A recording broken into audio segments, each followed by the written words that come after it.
ಎಲ್ಲರಿಗೂ ನಮಸ್ಕಾರ. ಮತ್ತೊಂದು ವಿಡಿಯೋಗೆ ಸ್ವಾಗತ. ನಾನು ನಿಮ್ಮ ಡಾರ್ಲಿಂಗ್ ಧನು. ಈ ಸೀಸನ್ ಏನಾಗ್ತಾ ಇದೆ ಅಂದ್ರೆ IPL ಒಂದಂತೂ ಸತ್ಯ, ನಮ್ಮ RCB ಏನಾಗ್ತಾ ಇದೆ, ಔಟ್ ಆಫ್ ದ ಸಿಟಿ ಅಂದ್ರೆ ಈಗ ಬೇರೆ ಒಂದು ಸಿಟಿಗೆ ಹೋದಾಗ ಅಲ್ಲಿ ನೀಟಾಗಿ ಗೆಲ್ತಾ ಇದ್ದಾರೆ. ಆಡಿರೋ 4 ಮ್ಯಾಚ್ ಗೆದ್ದಿದ್ದಾರೆ. ಬಟ್ ಹೋಮ್ ಗ್ರೌಂಡ್ ಅಲ್ಲಿ 3 ಮ್ಯಾಚ್ ಸೋತಿದ್ದಾರೆ. ಇವತ್ತಿನ match out of the city ಬೆಂಗಳೂರಲ್ಲಿ ಆಗ್ತಾ ಇಲ್ಲ, ಪಂಜಾಬ್ ವಿರುದ್ಧ ಛತ್ತೀಸ್ಗಢದಲ್ಲಿ ಆಗ್ತಾ ಇದೆ. ಆ ಛತ್ತೀಸ್ಗಢದಲ್ಲಿ ಮ್ಯಾಚ್ ಗೆಲ್ತಾರ ಇವತ್ತು? ಖಂಡಿತವಾಗ್ಲೂ ಒಂದೊಂದು ಸತ್ಯ ಗುರು, RCBಗೆ ಲತ್ತೆ ಹೊಡಿತಾ ಇದೆಯಾ ಚನ್ನಿಸ್ವಾಮಿ ಕ್ರೀಡಾಂಗಣ ಅಂತ ಅನಿಸ್ತಾ ಇದೆ. ಯಾಕಂದ್ರೆ ಒಂದು ಮ್ಯಾಚ್ ಗೆದ್ದಿಲ್ಲ. ಹೋಮ್ ಗ್ರೌಂಡ್ ಅಲ್ಲಿ ಹೋಮ್ ಕ್ರೌಡ್ ಇರುತ್ತೆ, ಹೋಮ್ ಸಪೋರ್ಟ್ ಇರುತ್ತೆ, ಹೋಮ್ಸ್ ಎಲ್ಲ ತುಂಬಾ ಚೆನ್ನಾಗಿರುತ್ತೆ. ಒಂದು ಪಿಚ್ ಆಗಿರ್ಬೋದು, ಗ್ರೌಂಡ್ ಆಗಿರ್ಬೋದು, ತುಂಬಾ ಅರ್ಥ ಮಾಡ್ಕೊಂಡಿರ್ತಾರೆ ಅಂತ ಹೇಳೋದಾದ್ರೆ, ಆದ್ರೂ ಪಾಸಿಬಲ್ ಆಗ್ತಾ ಇಲ್ಲ, ಇಂಪಾಸಿಬಲ್ ಆಗ್ತಾ ಇದೆ, ಸೋಲ್ತಾ ಇದ್ದಾರೆ.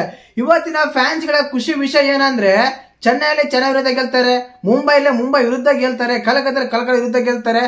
ಅದಾದ್ಮೇಲೆ ರಾಜಸ್ಥಾನದಲ್ಲಿ ಈ ರೀತಿ ಪ್ರತಿಯೊಂದು ಗೆದ್ಕೊಂತ ಬರ್ತಾ ಇದ್ದಾರೆ. ಬಟ್ ಈಗ ಪಂಜಾಬ್ ಅಲ್ಲಿ ಮ್ಯಾಚ್ ನಡೀತಾ ಇದೆ. ಈ ಮ್ಯಾಚ್ ಕೂಡ ಖಂಡಿತವಾಗ್ಲು RCB ಗೆದ್ದೇ ಗೆಲ್ಲುತ್ತಂತ ಒಂದು ಹುಮ್ಮಸ್ಸಲ್ಲಿದ್ದಾರೆ. ಖಂಡಿತವಾಗ್ಲು RCB ಗೆದ್ದೇ ಗೆಲ್ಲುತ್ತೆ ಅಂತ ಬಯಸೋಣ. ಇನ್ನ ಮ್ಯಾಚ್ ಅಂತ ವಿಷಯಕ್ಕೆ ಬಂದ್ರೆ, ಮ್ಯಾಚ್ ಪರಿಯು ಅಂತ ಬಂದ್ರೆ ಯಾರೆಲ್ಲ ಆಡ್ತಾರೆ RCB ಅಲ್ಲಿ ನ್ಯೂಸ್ ಏನಾದ್ರೂ ಬದಲಾವಣೆ ಆಗ್ತಾ ಇದೆ? ತುಂಬಾ ಜನ ಮಾತಾಡ್ತಾ ಇದ್ದಾರೆ ಲಿವಿಂಗ್ಸ್ಟನ್ ವೇಸ್ಟ್ ಕ್ಯಾಂಡಿಡೇಟ್ ಈ ಮ್ಯಾಚ್ ಇಂದ ಹೊರಗೆ ಇಡಬೇಕು ಅಂತ. ಖಂಡಿತವಾಗ್ಲೂ ಸಾಧ್ಯನೇ ಇಲ್ಲ. ಈ ಮ್ಯಾಚ್ ಅಲ್ಲಿ ಲಿವಿಂಗ್ಸ್ಟನ್ ಅವರು ಆಡ್ತಾರೆ. ಕಾರಣ ಇಷ್ಟೇನೆ. ಇದಕ್ಕಿಂತ ಮುಂಚೆ ಲಿವಿಂಗ್ಸ್ಟನ್ ಅವರು ಯಾರ ಪರವಾಗಿ ಆಡಿದ್ರೆ ಹೇಳಿ? ಪಂಜಾಬ್ ಪರವಾಗಿ ಆಡ್ತಾ ಇದ್ರು. ಆದ ಕಾರಣ ಅವ್ರಿಗೆ ಅದು ಇಷ್ಟು ದಿನಗಳ ಕಾಲ, ಈ ವರ್ಷಗಳ ಹಿಂದೆ ಅದು ಹೋಮ್ ಗ್ರೌಂಡ್ ಆಗಿರೋ ಕಾರಣ ಅವ್ರಿಗೆ ಒಂದು ಪಿಚ್ಚಿನ ಬಗ್ಗೆ ತುಂಬಾ ಒಂದು ನಾಲೆಡ್ಜ್ ಇರುತ್ತೆ. ಆ ಕಾರಣಕ್ಕೆ ಆಡಿಸ್ತಾರೆ ಅಂತ ಹೇಳಿ ಒಂದು ಹೇಳ್ಬೋದು. ಮತ್ತೆ ಪ್ಲೇಯಿಂಗ್ ಲೆವೆಲ್ ಯಾವ ರೀತಿ ಇದೆ, ಇವತ್ತಿನ ಪಿಚ್ ರಿಪೋರ್ಟ್ ಯಾವ ರೀತಿ ಇದೆ, ಸ್ಕೋರಿಂಗ್ ಯಾವ್ದು ಇರುತ್ತೆ ಅಂತೆಲ್ಲ ಮಾತಾಡೋಣ. ದಯವಿಟ್ಟು ಚಾನಲ್ ಯಾರು ಹೊಸ ನೋಡ್ತಿದ್ರೆ ಮಿಸ್ ಮಾಡ್ದೇನೆ ಸಬ್ಸ್ಕ್ರೈಬ್ ಮಾಡಿ, ಲೈಕ್ ಮಾಡಿ, ಶೇರ್ ಮಾಡಿ. ಸಬ್ಸ್ಕ್ರೈಬ್ ಮಾಡಿದ್ರ ಡನ್. ಇನ್ನ ಮ್ಯಾಚ್ ವಿಷಯಕ್ಕೆ ಬರೋಣ. ಪಂಜಾಬ್ ಅಂತೂ ಇಂಪಾಸಿಬಲ್ ಗುರು. ಯಾವ ರೀತಿ ಟೀಮ್ ಇದೆ ಅಂದ್ರೆ, ಅವರು 240 ಸ್ಕೋರ್ ಹೊಡಿಬಹುದು, 111 ಡಿಫೆಂಡ್ಗೂ ಮಾಡ್ಕೋಬಹುದು. ಮೊನ್ನೆ KKR ವಿರುದ್ಧ ಇದೇ ಗ್ರೌಂಡ್ ಅಲ್ಲೇ ಇದೇ ಪಿಚ್ ಅಲ್ಲೇ 111 ಹೊಡೆದು ಸ್ಕೋರ್ ನ ಇದ್ ಮಾಡಿ ಅವ್ರನ್ನ ಡಿಫೆಂಡ್ ಮಾಡ್ಕೊಂತಾರೆ. ಈಜಿಯಾಗಿ ಗೆಲ್ತಾರೆ ಕೂಡ. 90 ರನ್ ಹೊಡೆದು 16 ರನ್ ಇಂದ ಗೆಲ್ತಾರೆ ಅಂದ್ರೆ ಲೆಕ್ಕ ಹಾಕಿ. ಅವರ ಬೌಲಿಂಗ್ ಯೂನಿಟ್ ಎಷ್ಟು ಸ್ಟ್ರಾಂಗ್ ಆಗಿದೆ ಅಂತ. ಇನ್ನು RCB ವಿಷಯಕ್ಕೆ ಬಂದ್ರೆ, ಬೌಲಿಂಗ್ ತುಂಬಾನೇ ಚೆನ್ನಾಗಿದೆ. ಬಟ್ ಬ್ಯಾಟ್ಸ್ಮನ್ ಗಳಂತ ಬಂದಾಗ ತುಂಬಾ ಎಡುತ್ತಾ ಇದ್ದಾರೆ. ಒಬ್ಬ ಬ್ಯಾಟ್ಸ್ಮನ್ ಔಟ್ ಆದ್ರೆ ಸಾಕು, ಅದರಿಂದ ಅದೇನ ಕುರಿಗಳಂತ ಒಂದು ಕುರಿ ಹೋಯ್ತಂದ್ರೆ ಸಾಕು, ಅದರಿಂದ ಎಲ್ಲಾ ಕುರಿಗಳು ಹೋಗಿದ್ದೆ ಆ ರೀತಿ ಆಗ್ತಾ ಇದೆ. ಪ್ರೆಸೆಂಟ್ RCB ಲೈನ್ ಅಪ್ ಇದೇ ರೀತಿ ಇದೆ. ತುಂಬಾ ಜನ ಬ್ಯಾಟ್ಸ್ಮನ್ ಗಳು ಇದ್ದಾರೆ, ಬಟ್ ತಗೊಂಡು ತಲೆಗೆ ಹೊಡ್ಕೊಳ್ಳೋಣ ಗುರು, ಆ ರೀತಿಯಲ್ಲಿ ಆಡ್ತಾ ಇದಾರೆ. ಮೊನ್ನೆ ಮ್ಯಾಚ್ ಅಲ್ಲಿ ನೋಡಿದಾಗ RCB ಅದೇ ಪಂಜಾಬ್ ವಿರುದ್ಧ ನೋಡಿದಾಗ ಒಬ್ಬ ಬ್ಯಾಟ್ಸ್ಮನ್ ಹೋಗ್ತಾರೆ, ಇನ್ನೊಬ್ಬ ಬ್ಯಾಟ್ಸ್ಮನ್ ಬಂದು ಅದನ್ನ ಸ್ಟ್ರೈಕ್ ರೊಟೇಟ್ ಮಾಡೋದು ಇಲ್ಲ ಆರಾಮಾಗಿ ಆಡ್ಕೊಂಡು ನೋಡ್ತಾ ಇರ್ತೀವಿ. ಬಟ್ ಇವ್ರು ಹಿಂದಿಂದನೇ ಹೋಗ್ತಾ ಇದಾರೆ. ಕೊನೆಗೆ ಟೀಮ್ ಡಿವಿಡ್ ನಮ್ಮ ಮಾನ ಮರ್ಯಾದೆಲ್ಲ ಉಳಿಸ್ತಾರೆ ಗುರು RCB ಅಂತ ಹೇಳ್ಬೋದು. ಮತ್ತೆ ಇವತ್ತಿನ ಮ್ಯಾಚ್ ಪ್ಲೇಯಿಂಗ್ ಗಳನ್ನು ತಗೊಂಡಾಗ ಆಸ್ ಇಟ್ ಇಸ್ ಸೇಮ್ ಇರುತ್ತೆ ಗುರು. ಬಟ್ ಇಂಪ್ಯಾಕ್ಟ್ ಪೇರ್ ಅಂತ ಬಂದಾಗ, ಆ ಇಂಪ್ಯಾಕ್ಟ್ ಪೇರ್ ಅಲ್ಲಿ ಮೇನ್ ಆಗಿ ಮೊನ್ನೆ ಕೊಟ್ಟಿರೋ ಮನೋಜ್ ಬದ್ದನಂಗೆ ಅವರಿಗೆ ಈ ಸರಿ ಕೂಡ ಚಾನ್ಸ್ ಕೊಡಬಹುದು ಅಂತ ಅನಿಸ್ತಾ ಇದೆ.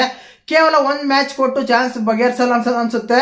ಇನ್ನ ಈ ರೀತಿ ಇರುತ್ತೆ. RCB ಪ್ಲೇಯಿಂಗ್ ಲೆವೆಲ್ ಅಂತ ತಗೊಂಡ್ರೆ ಖಂಡಿತವಾಗ್ಲೂ ಪಿನ್ಸಾಲ್ಟ್, ವಿರಾಟ್ ಕೊಹ್ಲಿ, ಲಿವಿಂಗ್ ಸ್ಟೋನ್, ಮತ್ತೆ ಅದಾದ್ಮೇಲೆ ರಜತ್ ಪಾಟಿದಾರ್, ಜಿತೇಶ್ ಶರ್ಮಾ, ಕುರ್ನಾಲ್ ಪಾಂಡ್ಯ, ಅಜಲ್ವುಡ್, ಭುವನೇಶ್ವರ್ ಕುಮಾರ್, ಸುಯಾಶ್ ಶರ್ಮಾ, ಜಯೇಶ್ ದಯಾಳ್, ಈ ರೀತಿ RCB ಟೀಮ್ ಆಗಿರುತ್ತೆ. ಬಟ್ ಪಂಜಾಬ್ ಅಲ್ಲಿ ಮಾತ್ರ ಸೇಮ್ ಟೀಮ್ ಆಡಿಸ್ತಾರೆ.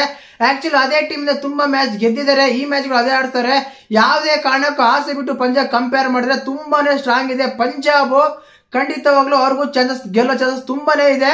ಬಟ್ ನಮ್ಮ RCB ರೆಕಾರ್ಡ್ ತಗೊಂಡ್ರೆ, ಹೊರಗಡೆ ಸಿಟಿಗೆ ಹೋದಾಗ ಅವ್ರಲ್ಲಿ ಅವ್ರನ್ನ ಹೊಡೆದು ಬರೋದು ನಮ್ಮ RCBಗೆ ಅಭ್ಯಾಸ ಆಗಿದೆ. ಈ ಮ್ಯಾಚ್ ಕೂಡ ಅದೇ ರೀತಿ ಆಗುತ್ತೆ ಅಂತ ಖಂಡಿತವಾಗ್ಲೂ ಹೇಳ್ಬೋದು.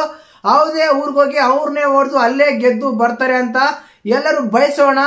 RCBಯ ಒಂದು ಪಂಜಾಬಿನ ಮ್ಯಾಚ್ ಇವತ್ತಿನ 3:15 ಛತ್ತೀಸ್ಗಢದಲ್ಲಿ ನಡೀತಾ ಇದೆ. ಈ ಮ್ಯಾಚ್ ಬೌಲಿಂಗ್ ಪಿಚ್ ಅಂತ ಹೇಳ್ಬೋದಾದ್ರೆ ಖಂಡಿತವಾಗ್ಲಿಲ್ಲ. ಕೊನೆ ಮ್ಯಾಚ್ ಅಲ್ಲಿ ಸಮಥಿಂಗ್ ಆಗಿರ್ಬೋದು. ಬಟ್ ಈ ಮ್ಯಾಚ್ ಅಲ್ಲಿ ಮಾತ್ರ ಹೈ ಸ್ಕೋರಿಂಗ್ ಮ್ಯಾಚ್ ಖಂಡಿತವಾಗ್ಲೂ ಇದ್ದೇ ಇರುತ್ತಂತ ಪಿಚ್ ರಿಪೋರ್ಟ್ ಹೇಳ್ತಾ ಇದೆ. ಯಾಕಂದ್ರೆ ಕೊನೆ ಮ್ಯಾಚ್ ಅಲ್ಲಿ ಇದೇ ಗ್ರೌಂಡ್ ಅಲ್ಲಿ ಕೇವಲ 111 ಹೊಡಿತಾರೆ. ನಮ್ಮ ಶ್ರೇಯಸ್ ಅಯ್ಯರ್ ಅವರು ಬೌಲಿಂಗ್ ಟಾಸ್ ಗೆದ್ದು ಬ್ಯಾಟಿಂಗ್ ತಗೊಂತಾರೆ. ಎಲ್ಲರಿಗೂ ಆಶ್ಚರ್ಯ ಆಗಿತ್ತು. ಬಟ್ ಇದೇ ರೀತಿ ಬಂದಾಗ ಇಲ್ಲಿ ಕೂಡ ಅದೇ ರೀತಿ ಆಗುತ್ತೆ. ಇದು ಮಾತ್ರ ಹೈ ಸ್ಕೋರಿಂಗ್ ಮ್ಯಾಚ್ ಆಗುತ್ತೆ. ನಮ್ಮ RCB ಅವರು ತುಂಬಾನೇ ಚೆನ್ನಾಗಿ ಬ್ಯಾಟಿಂಗ್ ಮಾಡಿ ಬೌಲಿಂಗ್ ಮಾಡಿ ಮ್ಯಾಚ್ ಎಲ್ಲ ಗೆಲ್ಸೋಣ, ಗೆದ್ದು ಬರ್ಲಿ ಅಂತ ಬಯಸೋಣ ಅಂತ ಹೇಳ್ತಾ ಈ ವಿಡಿಯೋ ಮುಗಿಸ್ತೇನೆ.